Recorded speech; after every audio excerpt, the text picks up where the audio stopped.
Bienvenidos y bienvenidas a un nuevo capítulo de Hola Mamá. Hoy hablaremos de la gripa. Claro que sí, señores, una enfermedad que aqueja la salud de nuestros niños frecuentemente. Como padres es un reto cuidar a nuestros hijos, sobre todo cuando llegan estos virus, pero por eso hoy en Hola Mamá hablamos con los expertos, con los especialistas, los que nos darán las pautas y las recomendaciones de cómo debemos afrontar estas situaciones con nuestros pequeñitos.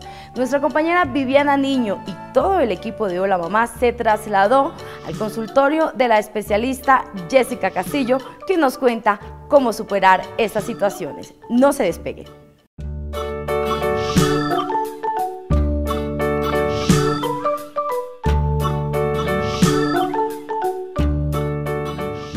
Hola a todas las mamás, papás, abuelos, tíos, quienes están a cargo de todos nuestros hijos, nuestros pequeños, que son el futuro de esta sociedad. Como siempre, aquí recibiéndolos con esta sección del especialista y hoy con un tema que es la gripa.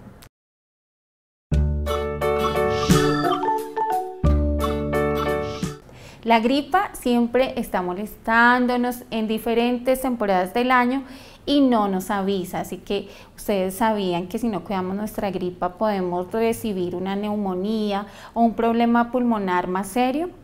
Como siempre nos acompaña la especialista, la doctora Jessica Castillo. Ella es pediatra de la Universidad de Costa Rica. Doctora, gracias por aceptar esta invitación. Gracias a ti. Bueno, doctora, todos los papás sufren y también pues a los adultos les da gripa. ¿Qué es la gripa? La gripa pues son infecciones respiratorias ocasionadas por virus que están en el ambiente, entran sobre todo cuando uno habla, van gotitas de saliva y en esa salivita se aprovechan los virus, se acerca a nosotros, entra por la parte de nuestra nariz, de nuestra vía respiratoria y nos enfermamos. La gripa es como esas canciones que uno va en el ascensor y escucha a alguien cantar, entonces uno empieza y sale y la tararea, es igual. Entonces sí, si va alguien en el ascensor, sí. Estornuda, entonces yo después salgo, estornudo, voy a mi oficina, igualmente con los niños en el jardín. Exactamente, y una de las cositas que yo les digo siempre es, los jardines son muy buenos, pero no podemos tener o controlar ese ambiente donde están nuestros hijos. Entonces si el niño está con mocos, por más que nos lavemos las manos, ellos se besan, se muerden, se escupen, comparten la comida, entonces es casi imposible controlar que se enfermen. ¿Cuáles son los síntomas de la gripa? Inicialmente empiezan como un malestar, mi hijo bajó el apetito, yo lo siento diferente, quiere dormir un poco más, luego ya empieza la rinorrea, entonces el moquito, el estornudo, tal vez queda ahí, sería una buena cosa, o tal vez ya evoluciona, ya empezó con tos, la tos puede ser seca, puede ser con flemitas, ya luego empieza la fiebre y de ahí pueden pasar mil cosas. Bueno, ¿cómo diferenciamos la tos seca de la tos con flema? Oh, bueno, me tocaría hacerte como la demostración. Tos seca es tosió de vez en cuando, seca y todo. Y la flema simplemente tú sientes que le suena, le hierve el pecho a tu hijo, tose y le sientes como que te digo yo, como una matraca ahí dentro. Cuando sentimos esa matraca, las mamás nos preocupamos más y vienen las complicaciones en ese momento. Sí, no necesariamente. El hecho, digamos, que tu hijo tenga tos con flemas no quiere decir que se vaya a complicar. De pronto sí, depende de la frecuencia, si tu hijo se pone morado, vomita por esa tos, debes empezar a buscar quien te ayude un poquito, hay que auscultar, hay que revisar que sus pulmoncitos no estén inflamados. A veces esa tos con flemas es síntoma de inflamación, más no que esté lleno de flemas por dentro, como pensamos las mamás. ¿Cuál es el tiempo prudente de una gripa en el organismo? Normalmente una gripa te dura de un día a una semana. Siempre les digo, los primeros 3-4 días de la gripa es donde casi que vamos a saber la evolución, donde sabemos si nos vamos a complicar o vamos hacia la mejoría. Si ya se pasa de esta semana, si ya tu hijo sigue una semana después con tos, esa tos en vez de ir a la mejoría va aumentando, es con flema, se ahoga, se atora, se pone morado, tiene fiebre, la fiebre no ha cedido en esos 3 días que normalmente puede durar, debes estar consultando. Por la gripa generalmente, o no a todos los niños les da, pero hay casos particulares en que empiezan a presentar otitis. Sí. Sobre todo la obstrucción nasal, tu hijo se congestiona, se tapa mucho, entonces se nos tapa la trompa de Eustaquio, que es la encargada como de drenar todas las sustancias del oído medio. Ella se tapa, el oído se inflama y tu hijo empieza con dolor de oído. Por eso dentro de las recomendaciones es mantener vía respiratoria muy despejada. Y también es importante que nuestros niños estén con tapabocas en ese momento, o es mejor que ellos estén. Yo los guardo en casa, ya guardaditos en casa, sin exponerse a los cambios de temperatura y todo, mantener las ventanitas abiertas, tapabocas en niños mayores de 4 años, esas serían como las recomendaciones, y obviamente el lavado de manos.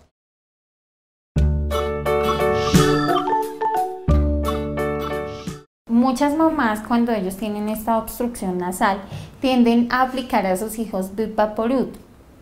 Hay unos doctores que dicen que no es muy bueno y otros que hay que mantenerlo, pero no en exceso.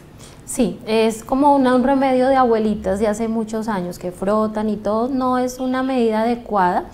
Sí, el respirar esto nos ayuda, a veces puedes poner de estos ambientadores o humidificadores con eucalipto y esto que te ayudan, pero es muy importante, o cómo destapas la vía aérea con los lavados nasales con la solución salina. La doctora ha mencionado algo que todas las abuelas conocen y es el eucalipto, y no lo usan en ambientador, sino tienen una costumbre con el eucalipto, que puede ser un mito. ¿Esto cómo afecta al organismo o cómo lo beneficia? Yo pienso que es más de respirar esto, ¿no? Hay que tener mucho cuidado porque a veces acostumbran poner ollitas calientes con agüita caliente que casi está hirviendo y tu niño es pequeño y se le ocurre explorar, entonces vienen otro tipo de accidentes. Bueno, hay que evitar esos accidentes. ¿En qué época del año se presenta más la gripa? Pues aquí en Bogotá tenemos picos reconocidos que van más o menos entre abril y mediados de junio. Y el otro pico epidemiológico más o menos está hacia finales de agosto, septiembre, comenzando diciembre, son 2 picos largos. Bueno, en las épocas, como hay épocas, también hay edades que se presenta más la gripa. ¿Cuáles son las edades por las que más visitan a la doctora? Los mayores de 6 meses, desde los mayores de 6 meses hasta los 4 años, ya los del añito en ocasiones han entrado a jardín, entonces ahí se nos disparan estas infecciones respiratorias. Ya cuando el niño tiene un poquito más de libertad, a los 6 meses, hacia los 4 años es cuando más consulta. Bueno, y ya de acuerdo a esas edades, ¿cuál es el tratamiento para cada una de las edades? En casa lo importante es la vigilancia. Las mamás son como la primera alerta que tenemos nosotros en casa. Yo les digo, si tú no lo ves bien, por favor consulta. ¿Qué puedes hacer? Lo más importante, destapar vía respiratoria, entonces usamos la solución salina, los lavados nasales, si se siente incómodo le podemos dar un poco de Dolex, pero si ya presenta una fiebre alta que no la puedes controlar, lo que hemos dicho, la tos lo pone morado, se ahoga, se atora, se pone rojo, vomita por la tos, tú sientes o ves que le aletea la nariz, se le hunden las costillitas, tiene algún ruido extraño, es mejor consultar. Y siempre le digo a mis pacientes, muchos preguntan por estos medios que tenemos ahorita, no es lo mismo yo formular algo a través de estos medios, siempre hay que revisarlos. Doctora, dentro de la prevención tenemos el lavado nasal. ¿Cómo es adecuado lavarle la naricita a todos nuestros hijos? Porque no en todas las edades es igual. Generalmente en los bebés que les digo, lo vamos a acostar, lo vamos a poner de medio lado y vamos a introducir ya sea la jeringa o el spray que tengamos de manera horizontal y vienen dosis medidas o 2 o 3 centímetros de solución salina. Ya el niño más grande pues simplemente ya puede expulsar él y enseñarlo a que bote sus flemitas. Bueno, doctora, muchos papás dicen, mi niño tiene gripa, yo no lo voy a bañar, yo no lo voy a exponer al frío porque entonces me enferma más. El frío obviamente, los cambios de temperatura lo van a agravar o lo pueden agravar, pero el baño se puede bañar, no hay ningún problema. Mientras uno haga un baño rápido en un ambiente cerrado y cálido, no va a tener problema. Y yo siempre les digo, pues uno enfermo y sin bañarse siento que es como, está más molesto, se siente peor. Hay diferentes clases pues de gripa en los niños. Digamos que No todas las gripas son iguales, ¿sí? Hay demasiados virus, no es lo mismo un virus sincitial, un adenovirus, un parainfluenza, una influenza normal.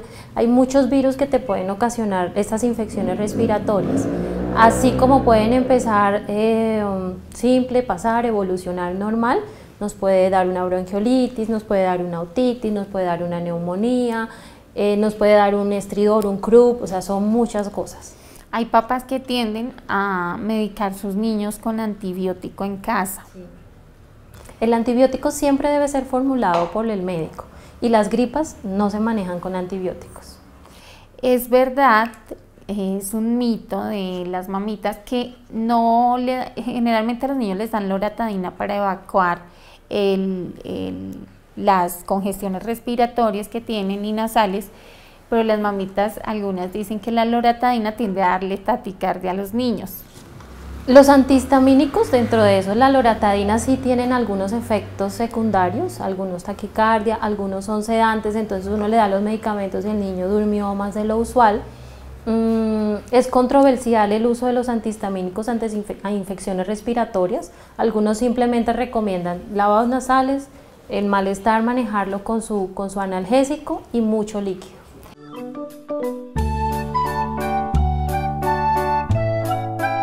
Generalmente a un niño le da tos y en la casita tienden a darle una agüita de limón y miel. ¿Aquí aplican cítrico? En mayores de 1 año, entonces yo les hago como una mezclita que me enseñó alguien y que funciona súper bien, que es un poquito de miel de abejas, juguito de naranja, un toque de jengibre y un poquito de sábila. Y eso me ayuda como a que esa flemita se vaya como disolviendo. Bueno, entonces ya saben, naranja, jugo de naranja, miel de abeja, un poquito de limón y un poquito de jengibre. Un toque de jengibre y un toque de sábila. Sábila. ¿Esto es caliente o frío? No, es una preparación normal, en frío, bueno, no fría, pero sí normal al ambiente y se la vas dando a medida que tu hijo tiene su cuadro. ¿Cuántas veces al día se Como puede? no es un medicamento, pues lo puedes usar en cualquier momento. Y así evitamos un jarabe para la tos. Y así podemos evitar estar comprando cositas. En casa, ¿cuáles son los consejos que nos da la doctora?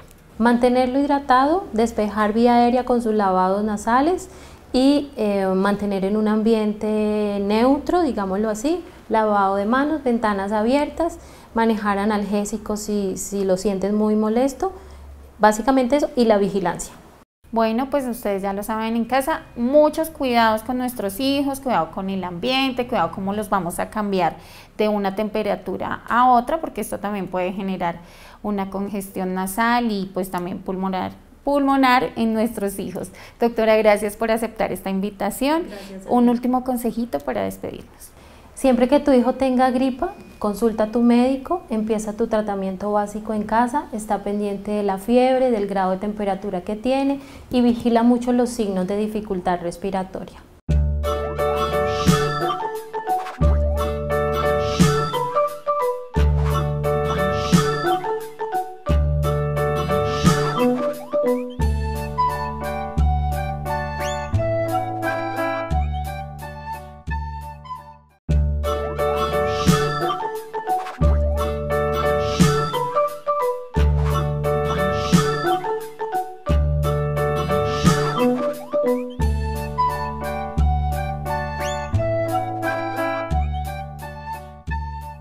Vamos a hablar de cuáles son, o cómo más bien vamos a detectar los síntomas de las infecciones respiratorias. Estamos una vez más en el consultorio de la doctora Jessica Castillo, quien nos acompaña en todo este proceso para poder darles consejos importantísimos y nutritivos para este tema de la crianza de nuestros bebitos.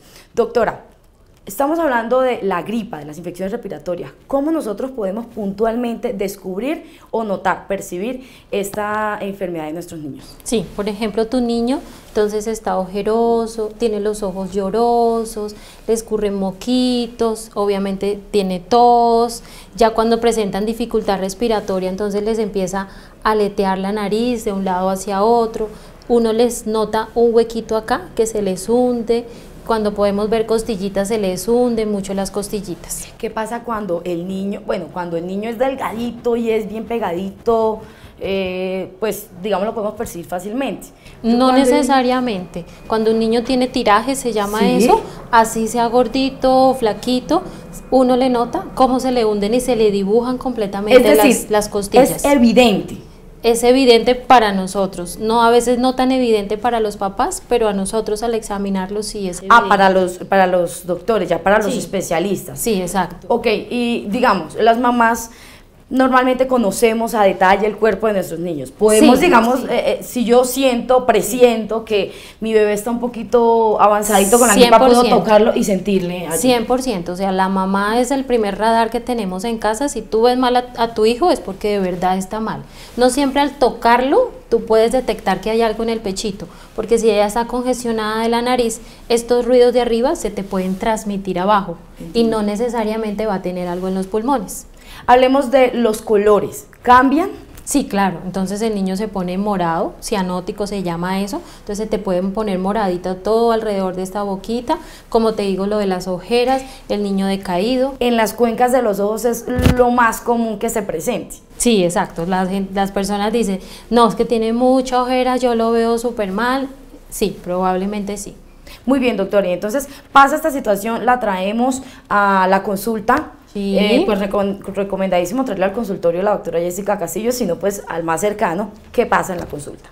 Pues mira, con todos nuestros equipos revisamos la parte auditiva, revisamos la garganta, tenemos el equipo que es el oxímetro, entonces el oxímetro, a veces hay papitos que lo tienen en casa, lo ponemos siempre en un dedito, pues dame tu dedito, este de acá.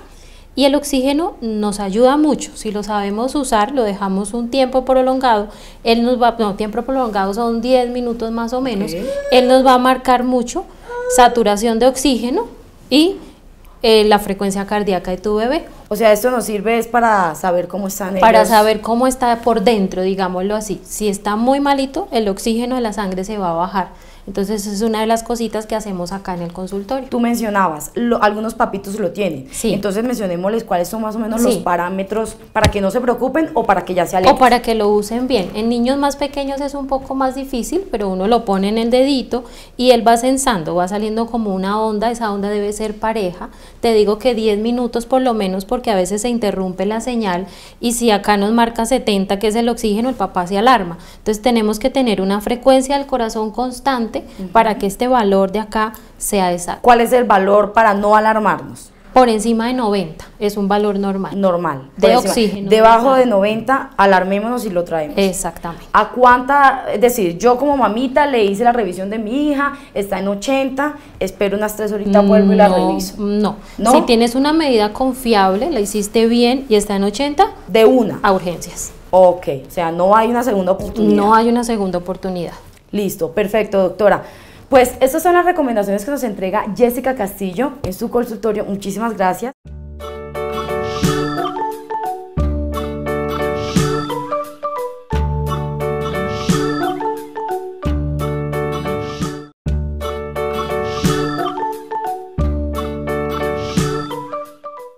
Sophie no podía dormir. La brillante luz de la luna se colaba por una rendija entre las cortinas e iluminaba justo su almohada. Hola amigos de Hola Mamá. Hoy nuestra recomendación es leer a Roald Dahl, un autor británico que sí que vale la pena tener en casa. Roald Dahl es un autor que es un clásico de la literatura infantil y seguro que lo conocemos porque seguramente hemos visto sus películas y bueno, ahora llegó la hora de hacer un ejercicio que es extraordinario y consiste en leer los libros. Si no nos hemos visto alguna película de Roald Dahl, bueno, pues podemos primero leer el libro y luego ver la película. Algunos de sus libros más recomendados son, por ejemplo, Charlie y la fábrica de chocolates, que tiene además varias partes, El dedo mágico y también recientemente El gran gigante bonachón. Este libro lo pueden leer incluso los adultos, pero la recomendación es leerlo con niños a partir de los 7 años o leérselo que ellos lo hagan por su cuenta, porque realmente es estupenda la narración, se puede leer sin problema, es un mundo de imaginación increíble y además la curiosidad y un poco el encanto de Roald Dahl es que él se pone en el lugar de los niños. Entonces los buenos de todas las historias son los niños y hace quedar a algunos adultos un poco en ridículo, pues dependiendo del papel que tengan. Este es un género de ficción y pasan cosas increíbles. Por ejemplo, en El Dedo Mágico, la protagonista cada vez que se pone brava, que se molesta, saca su dedo y pues con él puede hacer unas cosas increíbles, puede convertir a los vecinos en unos pájaros y en el fondo lo que defiende es un poco la conservación del ambiente, la conservación de los animales. Por ejemplo, en Charlie y la fábrica de chocolates, pues todos vimos la película y Charlie es un niño muy pobre que se gana un tiquete para ir a conocer esa fábrica de Wonka que es espectacular. Y en El Gran Gigante Bonachón pues estamos hablando de un sitio en donde viven unos niños huérfanos y de un país de unos gigantes malísimos, malísimos, pero dentro de todos ellos pues hay uno que es el Gran Gigante Bonachón, es el buen amigo de Sophie. No es una saga propiamente, es toda la obra del autor. Roald Dahl tiene varios libros, todos para niños, se pueden leer todos de manera independiente. Ya depende más de los papás de que se animen a leer. Yo recomiendo empezar por un libro que no sea tan largo como por ejemplo El Dedo Mágico y después sí adentrarse en uno que sea de tiro más largo y bueno, también animarse a ver las películas. Tienen gráficas, tienen ilustraciones y tienen el mismo tipo de ilustración en todos los libros. Realmente tanto la ilustración como la narrativa de Roald Dahl son reconocibles en cualquier parte y no deberían faltar dentro de una biblioteca para niños en una casa. También los mandan a leer en el colegio, pero pues leerlos por gusto propio es mucho mejor. Tener libros que pueda coger, manipular, morder. Hay unos libros que son deliciosos para morder, los de Cartoné, por ejemplo. Y a medida que van creciendo, pues vamos encontrando los diferentes gustos de los niños y también historias o contenidos que son adecuados a la edad que tienen. Bueno, pues la recomendación es que lean a Roald Dahl. Roald Dahl tiene muchísimas historias, todas son divertidísimas, además habla desde la voz de los niños, entonces se van a poder reír muchísimo porque van a entender perfectamente cómo se siente un niño cuando un adulto le da una orden o una contraorden extraña y Roald Dahl también maneja unos valores bastante altos de ética y de moral.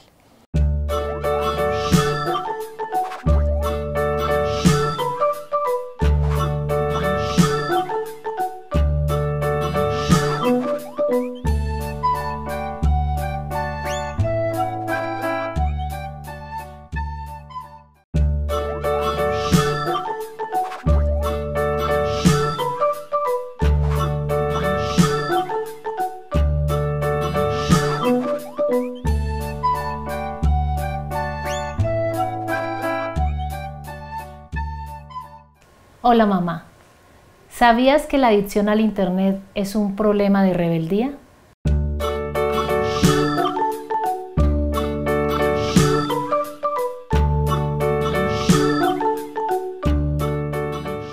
Y no es solo un problema de niños, es un problema de adolescentes, de adultos y es un problema generalizado. En este momento, a nivel mundial, existen más dispositivos celulares que personas en el mundo. Y ha aumentado. Quiere decir que en un hogar hay de más de 3 a 5 aparatos y dispositivos, pantallas en un hogar, contando el portátil, el ordenador, el televisor, los celulares de la casa y las tablets. ¿Esto qué quiere decir? Que las personas se están conectando más a la internet que entre ellos mismos. Pero el problema no es la internet, el problema es cómo la manejamos.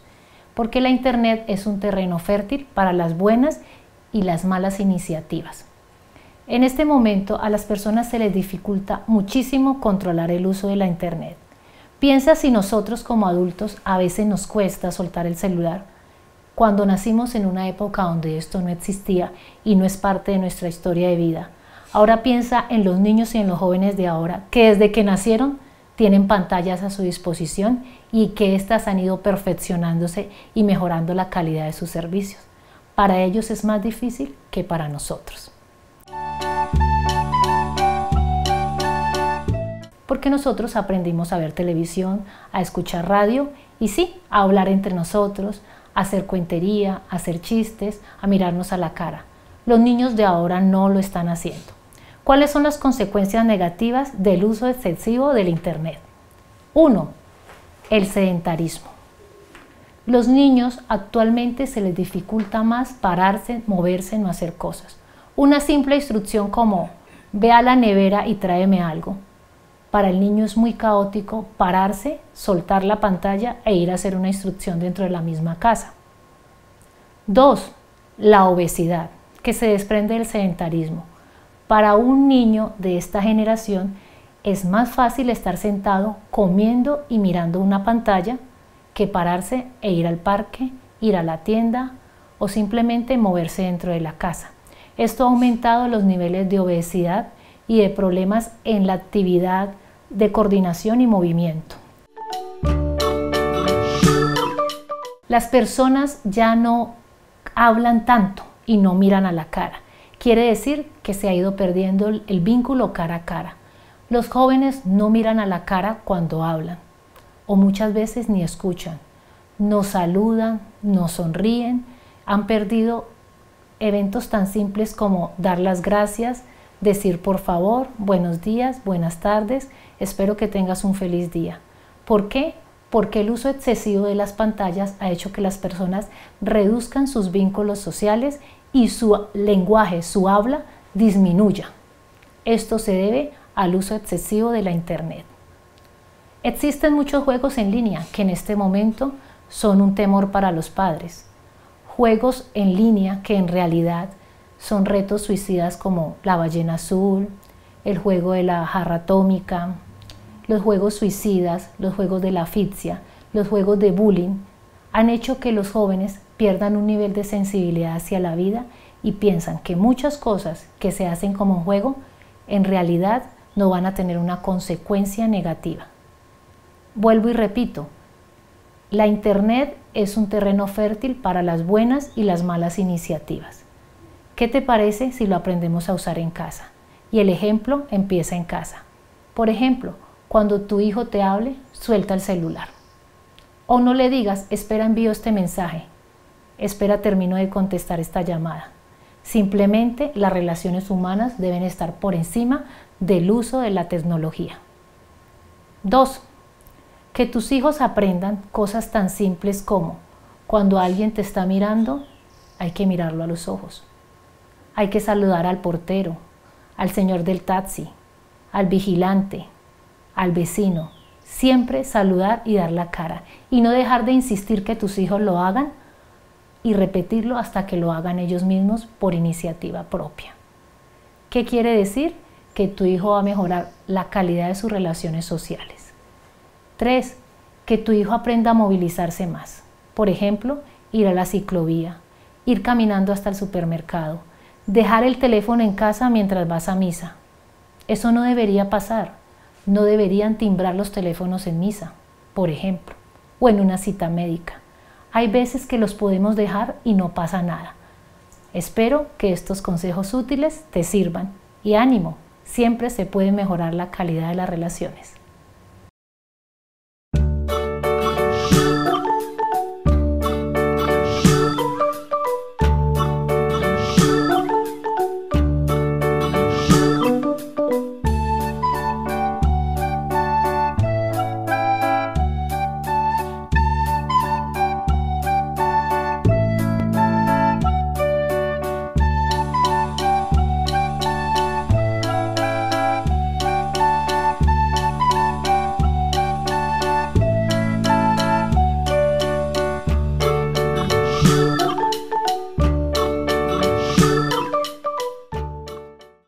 Hemos dedicado este espacio con todo el amor y la satisfacción de haber resuelto todas las inquietudes y orientado todas las dudas respecto a la gripa.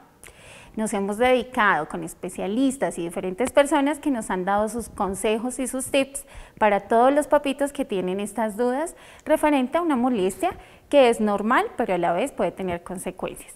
Que Dios los bendiga, nos vemos en un próximo capítulo de Hola Mamá.